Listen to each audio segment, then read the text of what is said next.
tadi. Iya. Kondisi seperti itu, kondisi yang sudah tidak bisa ngapa-ngapain. Minta tolong ke sana pada desakan pertama, di mana kita sudah tidak akan bisa melakukan hal bertindak apa. Informasi kata dokter kamu tidak akan bisa sembuh, alternatif maka tidak sembuh. Hanya dipaksa, didekatkan kepada Allah. Di saat dia dekatkan kepada Allah, ada satu harapan, ya, oke, saya terima. Ketika saya terima, tubuhnya nerima. Ketika mengatakan, ya Allah, aku ikhlas, aku rela. Ketika bilang aku rela dalam ketika sakitnya, maka tubuhnya menjadi istirahat. Justru saat itulah proses hormonal penyembuhan terjadi, imun terhadap tubuhnya. Di saat dia sudah mengatakan, Tuhan, aku ikhlas, ya Allah, aku rela. Di samping itu, beliau lakukan satu gerakan-gerakan rokaat yang ketegangan-ketegangan dalam tubuhnya terasa, maka dibantu dengan gerakan ketika sholat atau ketika dia berpikir, rukuk dengan benar, sujud dengan benar, ikhlas dengan benar. Dua aspek terjadi, fisik dan ruhani terjadi seimbang.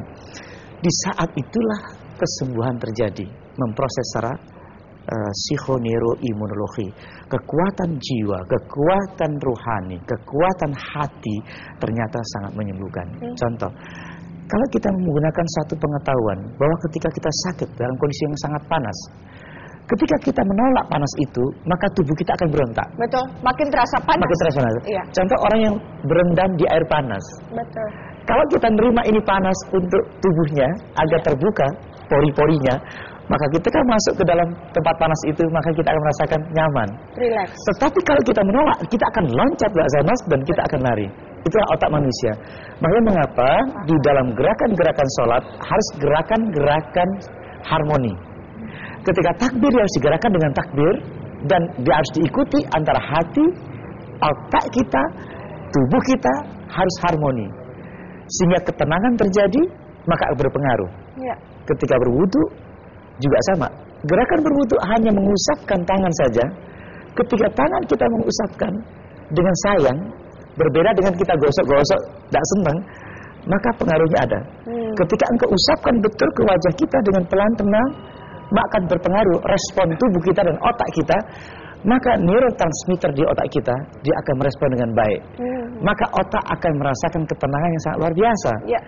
Air yang disentuh, menyentuh pas kulit kita, jika dipegang betul, dimasukkan ke hati kita dengan perasaan kita, maka rasa dingin sejuknya akan menyentuh langsung ke pusat saraf. Maka tubuh kita akan merasakan nyaman. Tetapi berbeda dengan wudhu yang kita beginikan saja, dilempar-lempar, dan syaraf kita nggak akan respon. Bandingkan nanti maghrib, ambil air wudhu, Coba seperti itu. ya, Ya, betul, ya. rasakan betul sangat.